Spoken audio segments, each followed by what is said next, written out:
नमस्कार, आप देख रहे हैं आपका अपना चैनल न्यूज इंडिया। मैं हूं आपके साथ गौरव किशोर शर्मा। रुक करेंगे राजधानी एक्सप्रेस में बड़ी और अहम खबरों का। पंजाब के पूर्व डेप्यूटी सीएम सुखबीर सिंह बादल पर जानलेवा हमला हुआ है। आपको बता दें कि सुखबीर सिंह बादल पर फायरिंग करने का प्रयास किया गया है। स्वर्ण मंदिर के बाहर फायरिंग की गई है और बाल बाल सुखबीर सिंह बादल बचे हैं, लेकिन हमलावर जो है उसको पकड़ लिया गया। सुखबीर बादल का हमलावर जो है उसे गिरफ्तार कर लिया गया। सुखबीर बादल पर जिसने हमला किया था। पंजाब में श्रोमणी अकाली दल के नेता सुखबीर सिंह बादल पर फायरिंग हुई है, लेकिन वो इस हमले में बाल बाल बच गए हैं। एक शख्स ने गोल्डन टेंपल के गेट पर उनके ऊपर फायरिंग की। हमलावर के गोली चलाते ही मौके पर मौजूद लोगों ने आरोपी को दबोच लिया। पुलिस ने आरोपी को कस्टडी में ले लिया है। उसके पास से पिस्तौल भी बरामद कर ली गई है। आरोपी का नाम नारायण सिंह बताया जा रहा है। वो दल खालसा से जुड़ा हुआ है। दरअसल सुखबीर बादल गोल्डन टेंपल के गेट पर सेवादार बनकर बैठे थे। डेरा सच्चा सौदा के मुखी राम रहीम को माफी देने को लेकर सिखों की सर्वोच्च अदालत अकाल तख्त ने उन्हें यह सजा दी है। वारदात के वक्त हमलावर ने जैसे ही उन पर गोली चलाई तो सिविल वर्दी में तैनात उनके सुरक्षा कर्मियों ने उसका हाथ पकड़कर ऊपर उठा दिया, जिससे गोली गोल्डन टेंपल की दीवार पर जा लगी। इससे सुखबीर बादल बाल बाल बच गए। सुबह अमृतसर में दरबार साहब कॉम्प्लेक्स में सवेरे 9:30 बजे के करीब जब मिस्टर सुखबीर सिंह बादल सेवा करने के लिए वहां पहुंच चुके थे, उसके बाद उनके आसपास काफी लोग इकट्ठे थे। उन पे एक जानलेवा हमला किया गया और पुलिस वहां बहुत मुस्तैद थी और एक एआईजी, 2 एसपी और 2 डीएसपीज की वहां ड्यूटी लगी हुई थी और तकरीबन 175 हमारे कांस्टेबल्स और अदर रैंक्स वहां ड्यूटी पे थे सिविल कपड़ों में। और जैसे ही उनको इस व्यक्ति पे, हमलावर पे शक हुआ, उसको इमीडिएटली उसको काबू किया गया और उसको निष्क्रिय किया गया, जिसकी वजह से आज एक बहुत बड़ा हादसा होते होते टल गया। सो ये पुलिस की वहां पे जो मौजूद पुलिस ऑफिसर्स थे, वहां पे एक हमारा रजपाल सिंह नामक एक पुलिस ऑफिसर था और जसवीर और परमिंदर, ये 2 कांस्टेबल्स थे जिन्होंने बहुत बहादुरी और सूझबूझ का परिचय देते हुए ये जो नारायण सिंह चौड़ा, जो एक जिसका पुराना क्रिमिनल बैकग्राउंड है, जो एक 9mm वेपन लेके वहां पहुंचा था, इसको निष्क्रिय किया और एक बड़ी दुर्घटना होने से टल गई।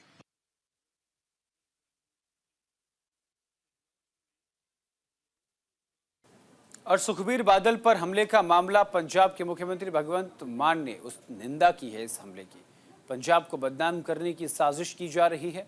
पुलिस ने बड़ी साजिश को नाकाम किया है। ये बात पंजाब के मुख्यमंत्री भगवंत सिंह मान की तरफ से कही गई है। दरअसल उन्होंने इस हमले की निंदा करते हुए कहा कि इस हमले के जरिए पंजाब को बदनाम करने की साजिश की गई है।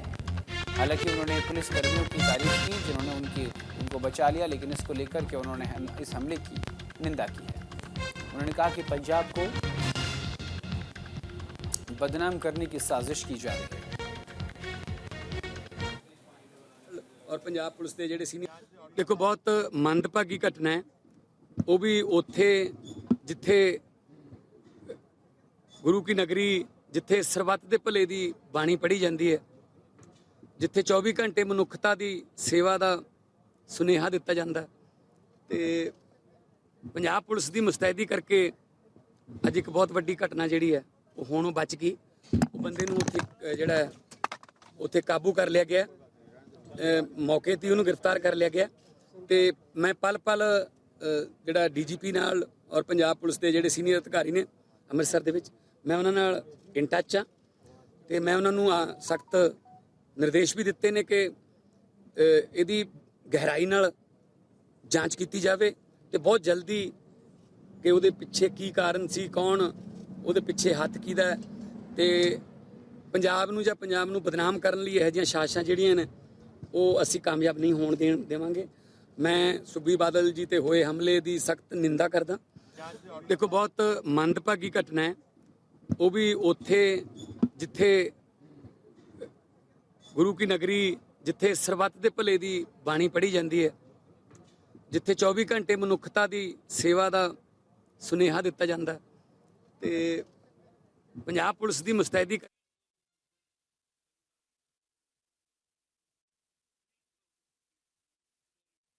जानकारी के साथ हमारे वरिष्ठ संवाददाता जशवीर सिंह हमारे साथ जुड़ गए हैं। जशवीर, सुखबीर सिंह बादल पर हमला हुआ है, हमले को लेकर के मुख्यमंत्री भगवंत सिंह मान ने इसकी निंदा की है। सबसे पहला मैं आपसे ये जानना चाहता हूं कि जो गोल्डन टेम्पल है उसकी सुरक्षा पुख्ता है, बावजूद इसके हमलावर अंदर कैसे प्रवेश कर गया? और एक डेप्यूटी सीएम वो रहे हैं, उनके आसपास सुरक्षा का एक बड़ा घेरा रहता है, क्या इसमें कोई साजिश की संलिप्तता पाई जा रही है?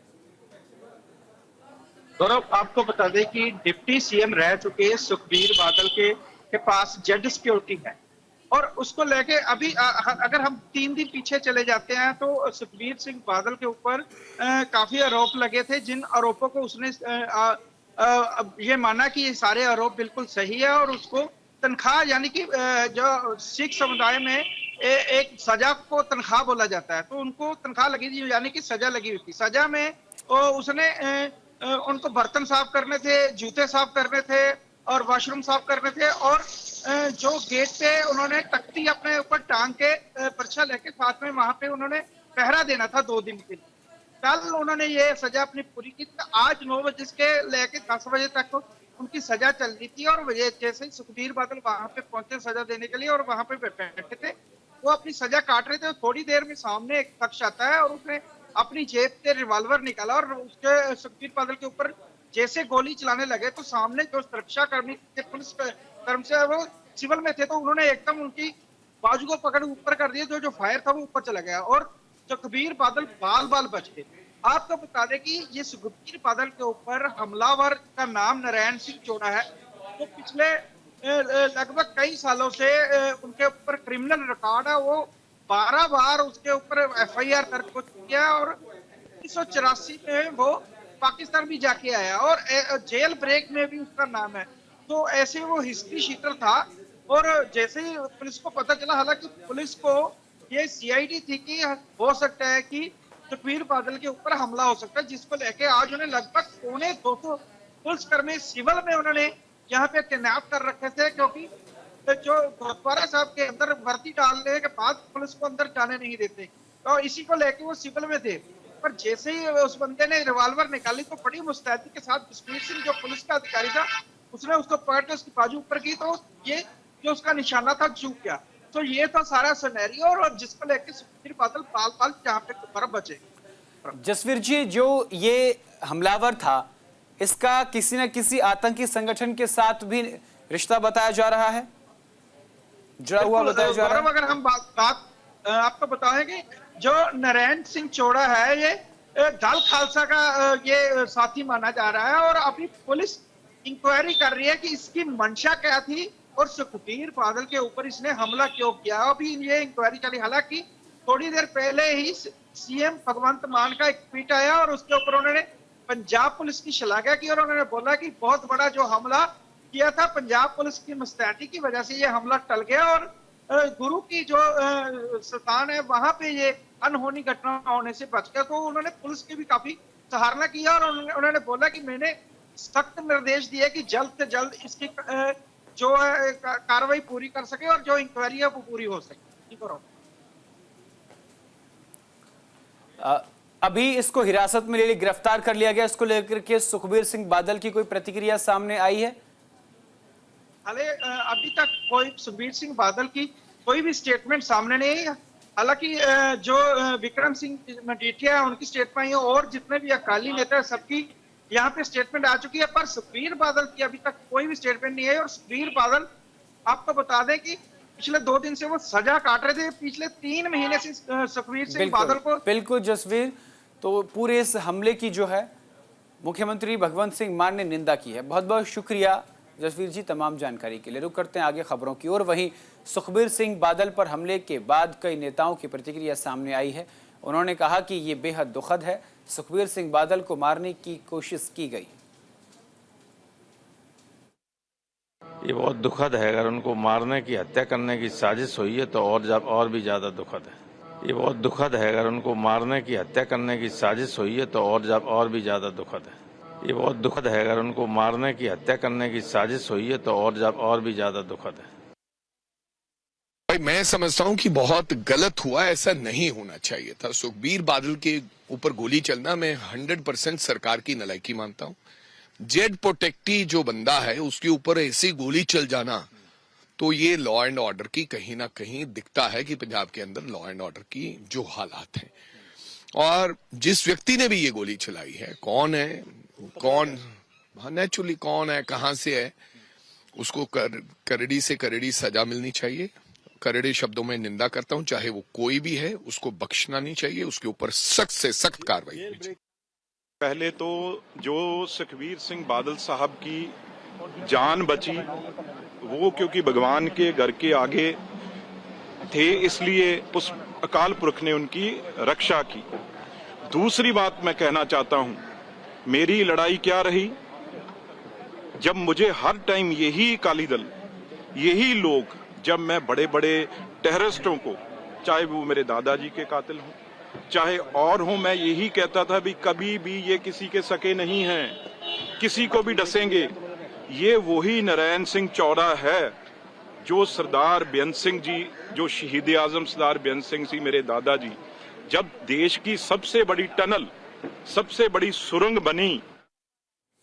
और हिमाचल प्रदेश के उप मुख्यमंत्री मुकेश अग्निहोत्री ने बीजेपी की कथित गुटबाजी पर तंज कसा है। अग्निहोत्री ने कहा कि हिमाचल में बीजेपी जीरो और बीजेपी सी के बीच लड़ाई है। बीजेपी ओ और बीजेपी सी के बीच लड़ाई है। बीजेपी ओ असली है और बीजेपी सी कांग्रेस से आए नेताओं की है। उन्होंने कहा कि बीजेपी सी के नेताओं का बयान बीजेपी ओ को पसंद नहीं आता, इसीलिए बीजेपी में बड़े स्तर पर गुटबाजी है। उप मुख्यमंत्री ने कहा कि नेता प्रतिपक्ष जयराम ठाकुर और प्रदेश बीजेपी अध्यक्ष डॉक्टर राजीव बिंदल के बीच संघर्ष चल रहा है। चोर दरवाजे से सत्ता हथियाने की कोशिश में मुंह बीजेपी को ही खानी पड़ी है मुंह की। उन्होंने कहा कि बीजेपी का ऑपरेशन लोटस बुरी तरह फेल हुआ है। कांग्रेस सरकार हिमाचल प्रदेश में 5 साल का कार्यकाल पूरा करेगी। मुकेश अग्निहोत्री ने बीजेपी को सकारात्मक विपक्ष की भूमिका निभाने की नसीहत दी। डेप्यूटी सीएम ने बताया कि 11 दिसंबर को कांग्रेस सरकार 2 साल का कार्यकाल पूरा करने जा रही है।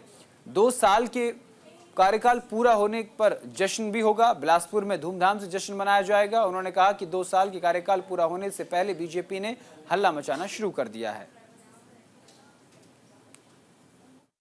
प्रदेश से सत्ता से बाहर होने का जो दर्द है, भारतीय जनता पार्टी के नेता 2 साल के बाद भी उनका दर्द छलकता जा रहा है और उनसे बर्दाश्त नहीं हो पा रहा है कि हिमाचल प्रदेश में कांग्रेस की सरकार है। बर्दाश्त से बाहर है। आप देख रहे हैं, लगातार तड़फ रहे हैं, लगातार नॉन इश्यूज को किस ढंग से उछालना है उसकी कोशिश कर रहे हैं। प्रदेश सरकार क्या कर रही है उसको दबाने का प्रयास कर रहे हैं। और इसी खबर पर विस्तार से जानकारी के साथ हमारे संवाददाता जीवन कुमार शिमला से हमारे साथ जुड़ गए। जीवन, हिमाचल में बीजेपी ओ और बीजेपी सी के बीच जो लड़ाई है, ये किस ओर इशारा कर रही है? और जिस तरीके से 2 साल पूरे होने पर डेप्यूटी सीएम तंज कसते हुए नजर आए हैं, क्या हिमाचल में बीजेपी ऑपरेशन लोटस की जुगत में लगी हुई है? जी गौरव, आपने सही कहा। सही ये है कि जो बीजेपी है वो गुटों में बंटी है, ये भाजपा के लिए कांग्रेस के लोगों का कहना है। आज डिप्टी सीएम ने कहा कि भाजपा की जो ओरिजिनल है वो डरती है, जो कांग्रेस से भाजपा में आए हुए लोग हैं, जो बीजेपी कांग्रेस जिनको कहा बीजेपी सी, ये दोनों का गुटबाजी आपस में एक दूसरे के साथ लड़ रही है और एक के विचार दूसरे को और दूसरे के विचार पहले को पसंद नहीं आ रहे हैं।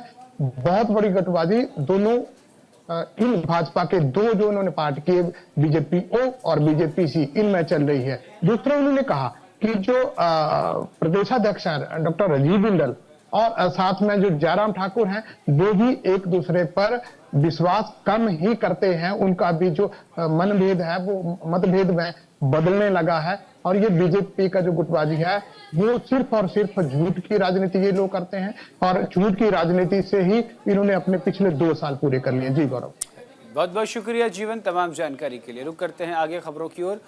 पंजाब के मंडी बोर्ड के चेयरमैन हरचंद सिंह बरसट की ओर से आनंदपुर साहिब स्थित किसान हवेली में ऑनलाइन बुकिंग के लिए वेब पोर्टल लॉन्च किया गया। इस मौके पर हरचंद सिंह ने कहा कि पंजाब सरकार लगातार आम लोगों को हर प्रकार की सुविधाएं ऑनलाइन देने के लिए प्रयासरत है। आगे उन्होंने बताया कि पंजाब मंडी बोर्ड की ओर से किसान हवेली का नवीनीकरण किया गया, जिसके अनुसार अब मैनुअल बुकिंग की बजाय कंप्यूटराइज्ड बुकिंग की जाएगी। इसके अलावा किसान हवेली में कमरों की ऑनलाइन बुकिंग के लिए मंडी बोर्ड की ओर से अपना सॉफ्टवेयर तैयार किया गया है। ऑनलाइन बुकिंग शुरू होने से देश और विदेश में आनंदपुर साहिब से आने वाले श्रद्धालुओं और सैलानियों को लाभ मिलेगा।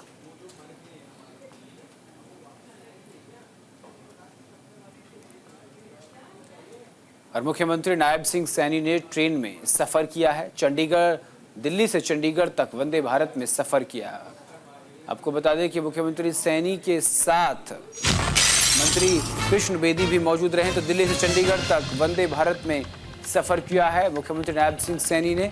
आपको बता दें कि सैनी के साथ कृष्णा बेदी भी मौजूद रहे हैं। साथ के साथ सीएम सैनी ने वंदे भारत में यात्रा कर वंदे भारत की सराहना की है। ये बड़ी खबर, बड़ी जानकारी आप तक बता रहे हैं। उन्होंने सफर की सराहना की। ट्रेन में लोगों के साथ नायब सिंह सैनी ने सेल्फी भी ली है। तो ये बड़ी खबर, बड़ी जानकारी अपने दर्शकों तक पहुंचा रहे हैं।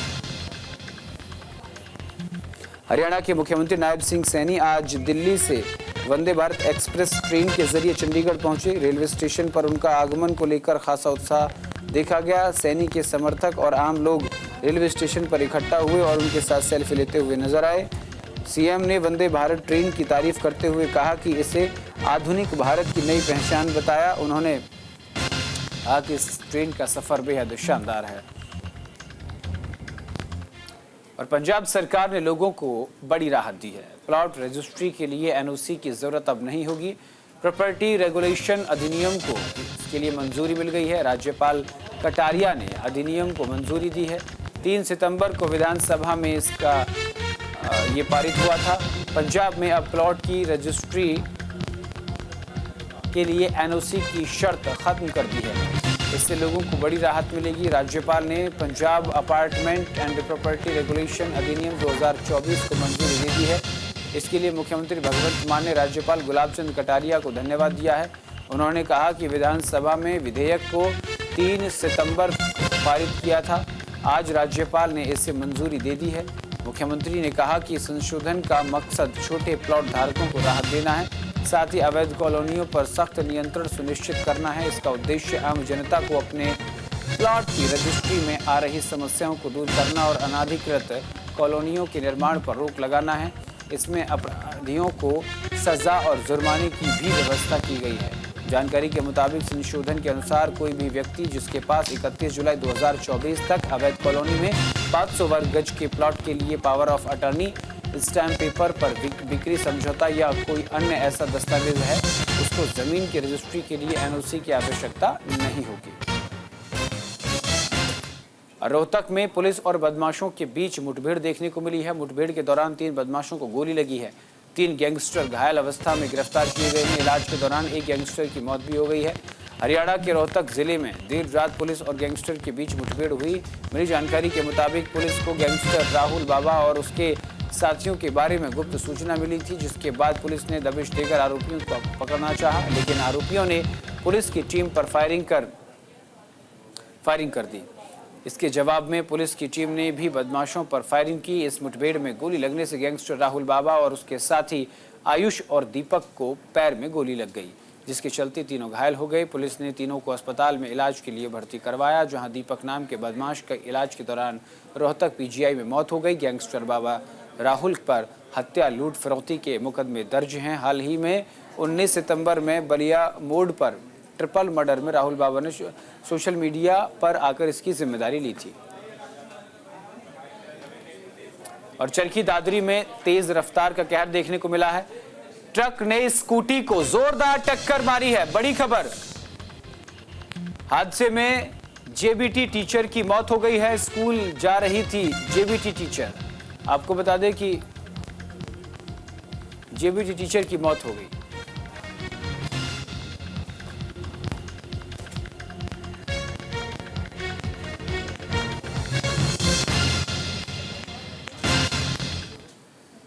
और इसी के साथ इस बुलेटिन में इतना ही। देश और दुनिया की तमाम बड़ी और अहम खबरों के लिए देखते रहिए सिर्फ न्यूज़ इंडिया। नमस्कार।